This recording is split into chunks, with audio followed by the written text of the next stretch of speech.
Hi everyone. So I know everyone's struggling at home, so thought we'd carry on the theme of plan B situations and what you can do to keep improving during this time period.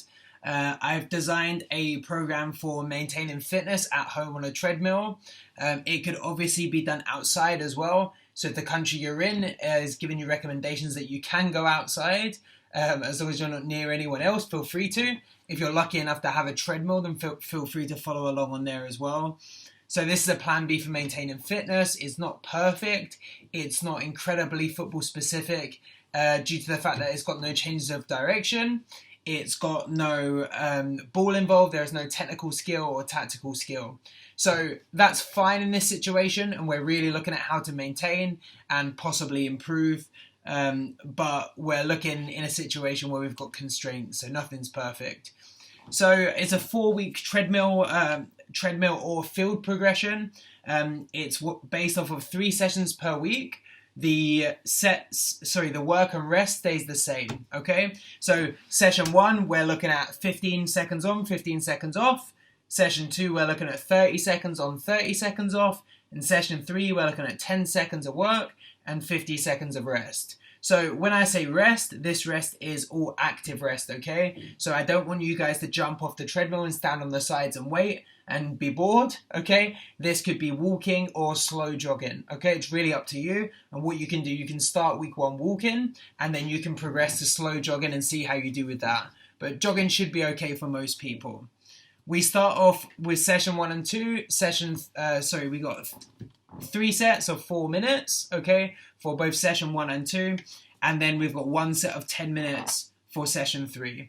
So throughout, we keep this work and rest paradigm, okay, so the work and rest doesn't change. What we do though is from week 1 to week 2, for session 1 and session 2, we increase the amount of sets. So we start at 3 sets of 4 minutes, okay, for both of these sessions. And in the next week, we're going to progress to 4 sets of 4 minutes, okay?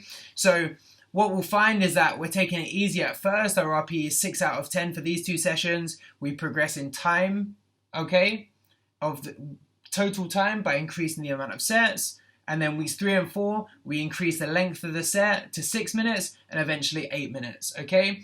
So in the end, we're going to be doing 32 minutes of work 2 times in the week. Our session 3 always stays the same, okay?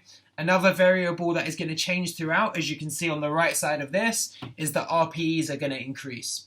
So I don't have a measure for you, and there's no point in me giving an arbitrary figure of, okay guys, do this at 16 kilometers an hour, as it won't be something that's related to your top speed or your acceleration or anything like that. So we're going to go off RPE. And if anyone doesn't know what that is, that's rate of perceived exertion. So essentially, how hard is it out of 10?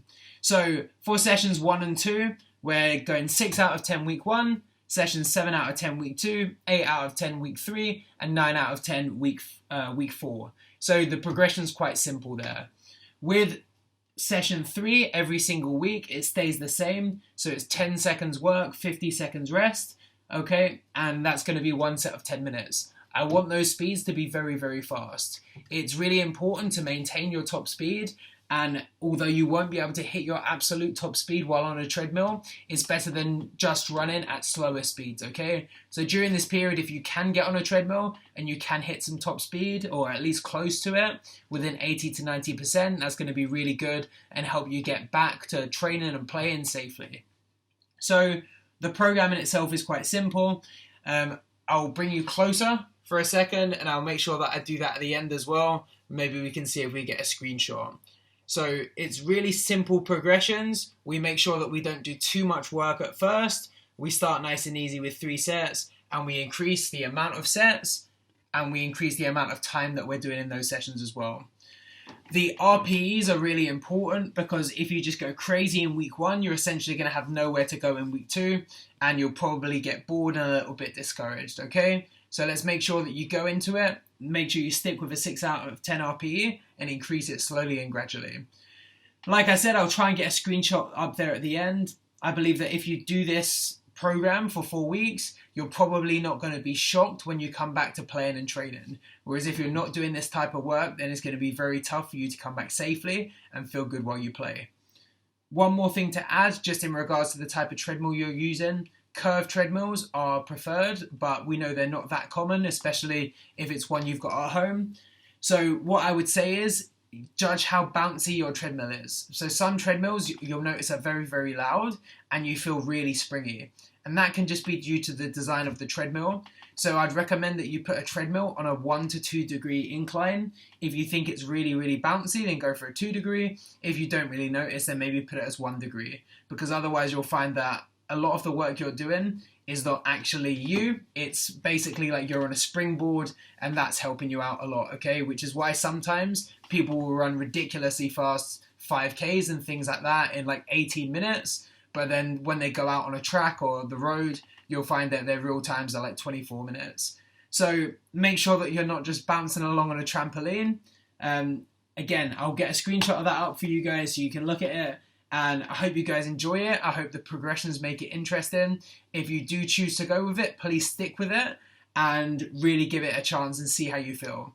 Hopefully, if this all blows over, you do this program, you go back to training, you'll feel the benefits and you'll be able to train relatively safely, as you'll probably be running a fair amount of kilometers per week on this program, and it won't just be like a huge increase or a huge spike. So everyone, thanks for tuning in. Hopefully you get something out of this, and if you do choose to go with the program, stick with it, and hopefully it's going to be good for you. Cheers, guys.